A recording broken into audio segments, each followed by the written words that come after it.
कांग्रेस की राष्ट्रीय महासचिव प्रियंका गांधी आज बस्तर दौरे पर आ रही हैं। वो जगदलपुर के लालबाग मैदान में आयोजित भरोसे का सम्मेलन कार्यक्रम में शामिल होकर जनसभा को संबोधित करेंगी। इस सम्मेलन में 1 लाख से ज्यादा लोगों को जुटाने का लक्ष्य भी रखा गया है। प्रियंका गांधी के दौरे को लेकर पीसीसी चीफ मोहन मरकाम और आबकारी मंत्री कवासी लखमा पूरी मॉनिटरिंग कर रहे हैं। जानकारी के अनुसार प्रियंका गांधी दोपहर 1 बजे दिल्ली से जगदलपुर पहुंचेंगी। इस दौरान मुख्यमंत्री भूपेश बघेल और छत्तीसगढ़ प्रदेश प्रभारी कुमारी शैलजा भी मौजूद रहेंगे। प्रियंका गांधी के अलावा पार्टी के राष्ट्रीय स्तर के अन्य नेता भी जगदलपुर पहुंचेंगे। जगदलपुर एयरपोर्ट में मंच तक बाइक रैली के माध्यम से उनका स्वागत किया जाएगा। साथ ही प्रियंका गांधी के कार्यक्रम स्थल पर नेहरू से लेकर गांधी परिवार के बस्तर प्रवास की तस्वीरें भी लगाई जाएंगी।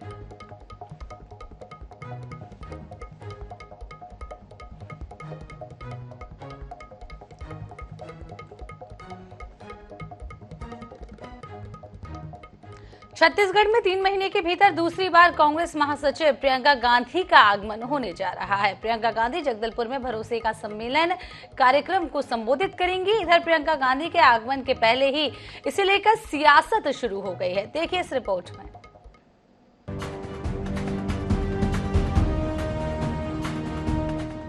छत्तीसगढ़ में कांग्रेस और भाजपा अब इलेक्शन मोड में आ चुके हैं। जैसे जैसे चुनाव करीब आ रहा है, प्रदेश में वीवीआईपी मूवमेंट भी तेज होने लगा है। चुनावी साल का आगाज कांग्रेस के अधिवेशन से हुआ। देश भर के नेता छत्तीसगढ़ पहुंचे। अब कांग्रेस महासचिव प्रियंका गांधी के दौरे के जरिए कांग्रेस जहां महिला मतदाताओं को साधने की तैयारी कर रही है, वहीं इस माध्यम से अपने कार्यकर्ताओं को रिचार्ज करने की भी रणनीति है। और अब यही वजह है कि प्रियंका गांधी के दौरे को लेकर सियासत भी तेज हो गई है। प्रियंका वाड्रा को आज बस्तर में आना पड़ रहा है, उनके बड़े नेता को आना पड़ रहा है। और वहां पर जो महिला समूह की बहनों का इन्होंने कर्जा माफी की बात की थी, वो कर्जा माफ नहीं हुआ। और दूसरी बात, जो ग्रेट्युटी के तहत में हमारी बहनें जो काम कर रही थी, वो काम को उन लोगों से छीना गया। शराबबंदी का बड़ी बड़ी बातें की थी, वो काम नहीं हुआ। पहले उसका जवाब तो दे। आज उस विषय को लेकर के महिला मोर्चा के माध्यम से वहां पर धरना किया जा रहा है, लेकिन कांग्रेस की सरकार इस विषय को लेकर के चुप्पी साधे हुए बैठी है और लगभग 5 साल पूरे हो रहे हैं। रमन सिंह के 3 साल के या 4 साल के कार्यकाल निकाल लीजिए, 4 साल का हमारा कार्यकाल निकाल दीजिए, जो लगे हुए इसमें कितनी घटनाएं हुई है तुलना कर लिए। मैं विधानसभा में इसको रख चुका हूँ। अखिल भारतीय कांग्रेस कमेटी जिम्मेदारी शैलजा जी को दी हुई है। प्रियंका जी हमारे राष्ट्रीय नेत्री हैं और हर जगह वो जा रही हैं, सब जगह उनकी डिमांड है, उसको सुनना चाहते हैं, उसे मिलना चाहते हैं। तो प्रियंका जी तो सब जगह जा रही हैं। कांग्रेस प्रियंका गांधी के दौरे से एक तरफ जहां बस्तर की 12 सीटों में राज्य सरकार के कामकाज को लेकर बड़ा सियासी संदेश देने की कोशिश कर रही है, वहीं बस्तर की आधी आबादी यानी कि महिलाओं को साधने की भी कोशिश है। यही वजह है कि कार्यक्रम को भरोसे का सम्मेलन का नाम दिया गया है। कांग्रेस बस्तर की जनता के भरोसे पर कितना खरा उतरी है और बस्तर की जनता कांग्रेस की उम्मीदों को कितना पूरा करेगी, यह तो चुनाव नतीजों के साथ ही पता चलेगा। लेकिन फिलहाल प्रियंका के दौरे ने विपक्ष को सियासत और सत्ता पक्ष को अपनी उपलब्धियों के बखान का मौका जरूर दे दिया है। रायपुर से INS 24/7 के लिए गौरव शर्मा की रिपोर्ट। इधर छत्तीसगढ़ विधानसभा चुनाव की तैयारियों में जुटी भाजपा और कांग्रेस दोनों दलों का फोकस बस्तर में बढ़ता जा रहा है। प्रियंका गांधी आज जगदलपुर में भरोसे का सम्मेलन कार्यक्रम में शामिल हो रही हैं। वहीं पूर्व सीएम रमन सिंह भी आज भाजपा के सामाजिक पखवाड़ा के तहत होने वाले कार्यक्रम में हिस्सा लेने बस्तर पहुंचेंगे। भाजपा नेताओं का कहना है कि भाजपा का कार्यक्रम कांग्रेस के कार्यक्रम का काउंटर नहीं है। सामाजिक पखवाड़ा के तहत सभी नेता अलग अलग जिला मुख्यालय का दौरा कर रहे हैं। पूर्व सीएम रमन सिंह भी इसी सिलसिले में बस्तर पहुंचेंगे। बता दें कि कांग्रेस भरोसे के सम्मेलन के जरिए बस्तर में विधानसभा चुनाव की तैयारियों का आगाज करेगी। वहीं भाजपा भी पिछले चुनाव में मिली करारी शिकस्त के मद्देनजर बस्तर में विशेष फोकस कर रही है। बस्तर में राष्ट्रीय अध्यक्ष जेपी नड्डा का दौरा हो चुका है। अब प्रदेश प्रभारी ओम माथुर भी जल्द ही बस्तर के सभी जिलों का दौरा करने वाले हैं। देखा जाए तो अब दोनों ही पार्टियां चुनाव के पहले अपनी जमीन मजबूत करने में सक्रियता बढ़ा रही हैं। प्रदेश में 14 अप्रैल को डॉक्टर भीमराव अम्बेडकर जी की जयंती के अवसर पर हमारा सामाजिक न्याय पखवाड़ा कार्यक्रम चलता है। उसके तहत में हमारे प्रदेश के सारे जिला मुख्यालय पर हमारे बड़े नेता जाएंगे और वहां पर अनुसूचित जाति वर्ग के हमारे सारे साथियों के साथ में भेंट मुलाकात करेंगे और उनके साथ में कार्यक्रम में सहभागी बनेंगे।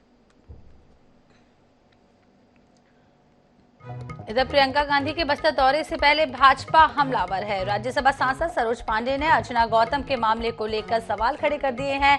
लड़की हूं, लड़ सकती हूं के नारे पर तंज कसते हुए सरोज पांडे ने पूछा है कि पार्टी की नेत्री और कांग्रेस उम्मीदवार रही दलित लड़की अर्चना गौतम की लड़ाई में प्रियंका गांधी क्यों साथ नहीं दे रही हैं। प्रियंका गांधी के सचिव संदीप कुमार द्वारा दिए गए दुर्व्यवहार, जाति सूचक गाली देने और जान से मारने की धमकी देने का मुकदमा दर्ज है। सरोज ने पूछा है कि क्या दलित महिला अर्चना गौतम को न्याय दिलाकर प्रियंका जी महिलाओं का भरोसा बहाल करेंगी। कांग्रेस का महाधिवेशन हुआ। इस महाधिवेशन में कांग्रेस पार्टी की ही नेत्री अर्चना गौतम ने, जो दलित वर्ग से भी हैं, उन्होंने आरोप लगाए प्रियंका वाड्रा जी के सचिव पर। लड़की हूं, लड़ सकती हूं, ये नारा उत्तर प्रदेश के चुनाव के समय पर प्रियंका वाड्रा जी ने दिया हुआ था। मैं प्रियंका वाड्रा जी से यह पूछना चाहती हूं कि कांग्रेस महाधिवेशन के समय आपके सचिव पर आपकी ही पार्टी की नेत्री ने, अर्चना गौतम ने, जो आरोप लगाए, आप उस पर क्या कहेंगी? क्या आप उसके साथ न्याय करेंगी या आप अपने आपको आपकी नेत्री पर भरोसा नहीं है? न्याय का बाट जोहता हुआ छत्तीसगढ़ आपसे ये प्रश्न पूछ रहा है। चलिए बात बेमित्रा की कर लेते हैं। इस वक्त की बड़ी खबर निकलकर सामने आ रही है। ब्रह्मपुर गांव में फिलहाल शांति। जिले के कुछ क्षेत्र में धारा 144 शिथिल। बेमित्रा शहरी क्षेत्र में धारा 144 शिथिल, बाकी क्षेत्रों में धारा 144 लागू। कलेक्टर PS एल्मा ने जारी किया है आदेश। बड़ी अपडेट इस वक्त की बेमित्रा से निकलकर सामने आ रही है, जहां 5 दिनों से लगातार यहां पर माहौल बिगड़ा हुआ था। आज शांति की खबर निकलकर सामने आई है। बिरनपुर गांव में फिलहाल शांति का माहौल है और कई जगह पर जो धारा 144 लगी हुई थी उसे शिथिल भी कर दिया गया है। बेमित्रा शहरी क्षेत्र में भी धारा 144 को शिथिल किया है। इसके अलावा आपको बता दें बाकी क्षेत्रों में अभी भी धारा 144 लगी हुई है। कलेक्टर PS एल्मा ने ये आदेश जारी किया है। बेमित्रा से इस वक्त की बड़ी खबर निकलकर सामने आ रही है। बिरनपुर गांव में फिलहाल शांति का माहौल है। जिले के कुछ क्षेत्र में धारा 144 अभी भी लगी हुई है, वहीं कुछ क्षेत्रों से धारा को शिथिल कर दिया गया है। बड़ी अपडेट बेमित्रा से इस वक्त की आ रही है। लगातार माहौल बिगड़ा हुआ था। पिछले 5 दिनों से बेमित्रा में लगातार पुलिस बल तैनात था और अब बड़ी अपडेट यही निकलकर सामने आई है कि माहौल में फिलहाल शांति है।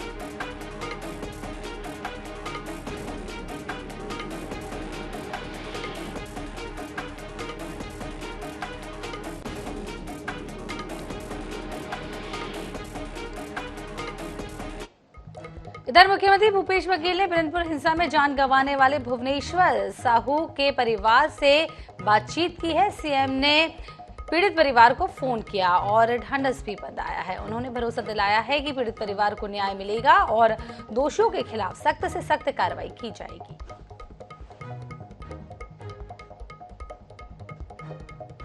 देखिए, कल अटल साहू जी और संदीप साहू जी परसों गए थे। कल मुझसे मुलाकात की और जो उनकी मांग थी उसके हिसाब से मैंने घोषणाएं की। सरकारी नौकरी देने की बात है, 10 लाख रुपया देने के बाद, और साथ ही जांच कराने, कमिश्नर से जांच कराने के। आज वो लोग खबर संदेशा देने गए और मृतक के पिताजी से मेरी बात कराई और उन्होंने संतोष व्यक्त किया कि आपने जो जांच कराई, जांच की घोषणा की है और उन सब तीनों घोषणा के लिए उन्होंने धन्यवाद भी दिया और कहा कि न्याय मिलना चाहिए। इधर रमेश भाई ओझा रायपुर के श्रीमद् भागवत कथा कर रहे हैं। बुधवार को आयोजित एक प्रेस वार्ता में उन्होंने छत्तीसगढ़ की परिस्थितियों पर अपनी बात रखी है। धर्मांतरण को लेकर उन्होंने कहा है कि धर्म के द्वारा किसी व्यक्ति को क्रिश्चियन, मुसलमान, हिंदू में कन्वर्ट करना यह अधार्मिक प्रवृत्ति है। धर्म के द्वारा सच्चे हिंदू, मुसलमान को सच्चे इंसान में परिवर्तित करना इंसानियत से बड़ा कोई भी धर्म नहीं है। धर्म का उद्देश्य होना चाहिए। ये उद्देश्य छोड़कर जो कोई इधर उधर करता है तो वातावरण बिगड़ता है। धर्मों की सर्वोच्च पीठ और बैठने वाले पर लोगों का एजेंडा बन जाता है तो यह सबसे खतरनाक बात है।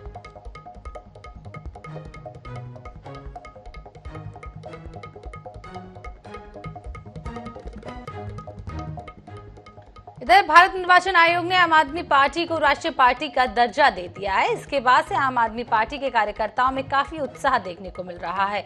आज आम आदमी पार्टी ने राजधानी रायपुर में रैली निकालकर शक्ति प्रदर्शन किया।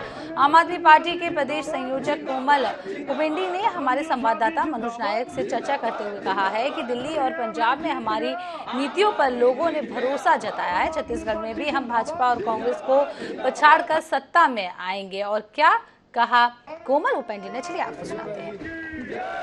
आम आदमी पार्टी को राष्ट्रीय पार्टी का दर्जा मिल चुका है और इसके बाद कहीं ना कहीं आप पार्टी उत्साह से लबरेज है। अभी हमारे साथ छत्तीसगढ़ के प्रदेश अध्यक्ष कोमल हुपेंडी हैं, उनसे ही जानने की कोशिश करते हैं कि आगे क्या रणनीति रहेगी। राष्ट्रीय पार्टी का दर्जा भी मिल चुका है, आने वाले दिनों में किस प्रकार की रणनीति रहेगी आप पार्टी की?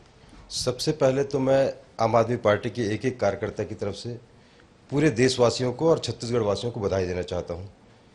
अब तक कांग्रेस और भारतीय जनता पार्टी की सरकारें छत्तीसगढ़ ने भी और देश ने भी देखा है, लेकिन इस देश की क्षितिज में, राजनीतिक क्षितिज में पहली बार एक ईमानदार पार्टी जो कि बहुत कम समय में राष्ट्रीय पार्टी का दर्जा प्राप्त किया है, ये निश्चित तौर पे देशवासियों का स्नेह है, प्यार है।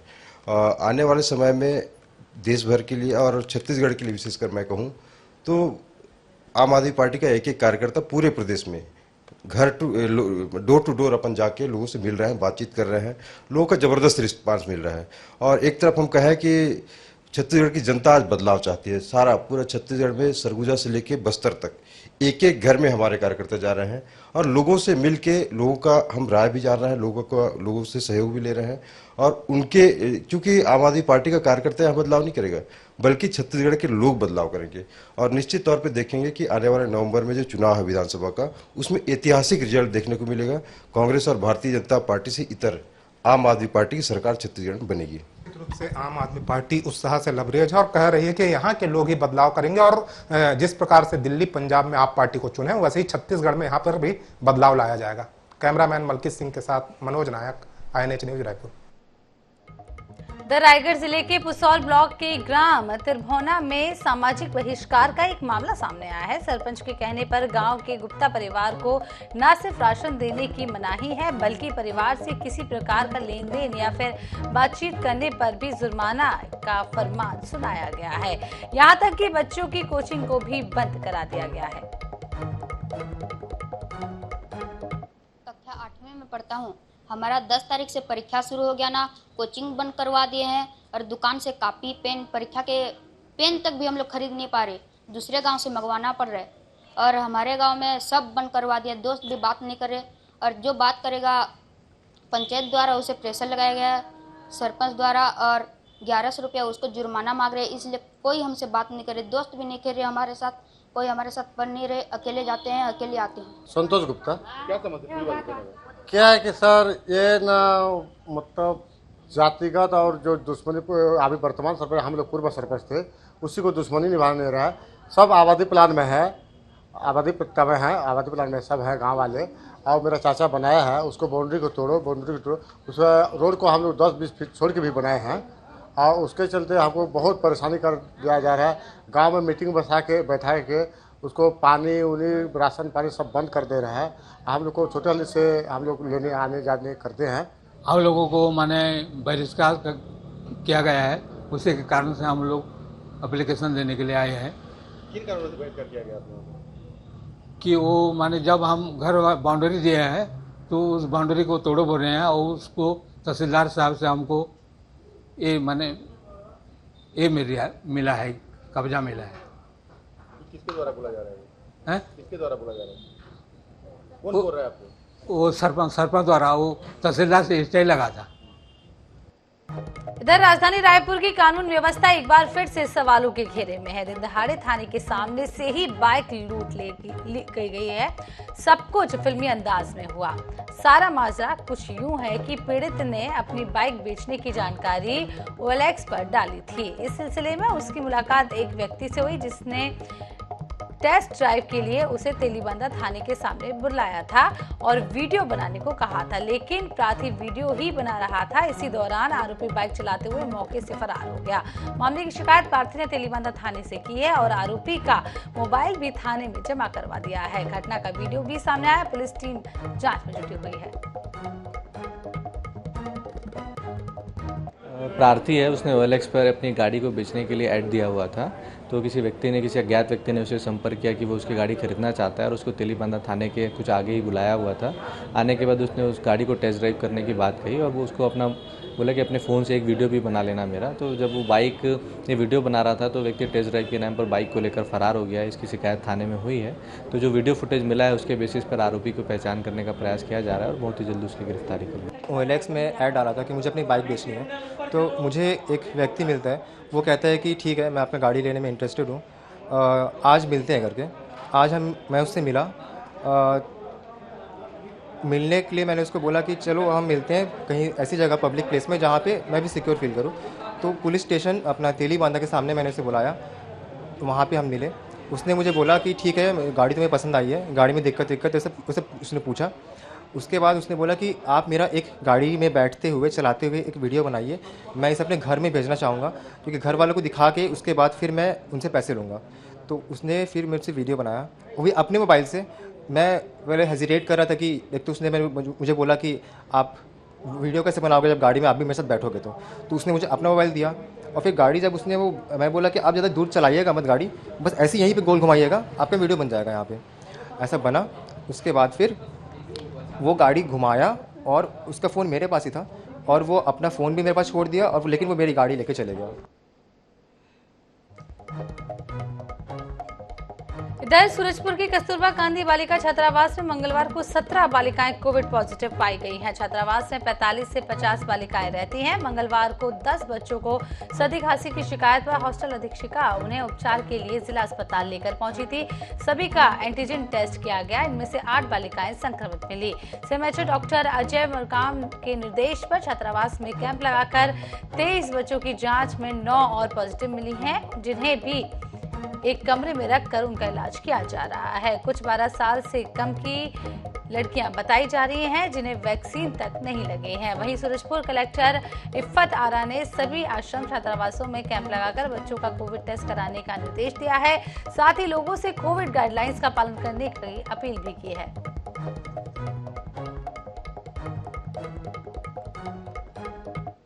कल कस्तूरबा गांधी आवासीय विद्यालय में 17 बच्चे पॉजिटिव आए हैं। वार्डन मैडम कल कुछ बच्चों को सर्दी जुकाम की शिकायत थी, उसकी वजह से जिला चिकित्सालय सूरजपुर में उन बच्चों को लेके आए थे। 10 बच्चों को लेके आए थे। जब चूंकि राज्य सरकार का निर्देश है कि सभी बच्चे जिनको सर्दी जुकाम है या बड़े से बड़े वयस्क चाहे बच्चे सर्दी जुकाम से ग्रसित हैं या सांस तेज चल रही है तो उनका कोविड टेस्टिंग कराना है। तो उसी लिए हमने सभी बच्चों का कोविड टेस्टिंग कराया था। 10 में से 8 बच्चे कोविड पॉजिटिव आए थे। जैसे हमें पता चला कि 8 बच्चे पॉजिटिव आए हैं, कलेक्टर मैडम के निर्देश के अनुसार हमने फिर उस हॉस्टल में कैंप लगाया। इधर मोहला मानपुर जिले में मानपुर शहर के पास हाथियों की मौजूदगी दर्ज की जा रही है। हाथियों के झुंड में 2 दर्जन से ज्यादा हाथी शामिल हैं। बताया जा रहा है कि गजराज का दल महाराष्ट्र के गढ़चिरौली इलाके से निकलकर यहां पहुंचा है। बताया जा रहा है कि हाथियों का दल 2 हिस्सों में बंट गया है। उन्होंने मानपुर वन परिक्षेत्र के 2 कंपार्टमेंट में वनोपज को अपना निवाला बनाया।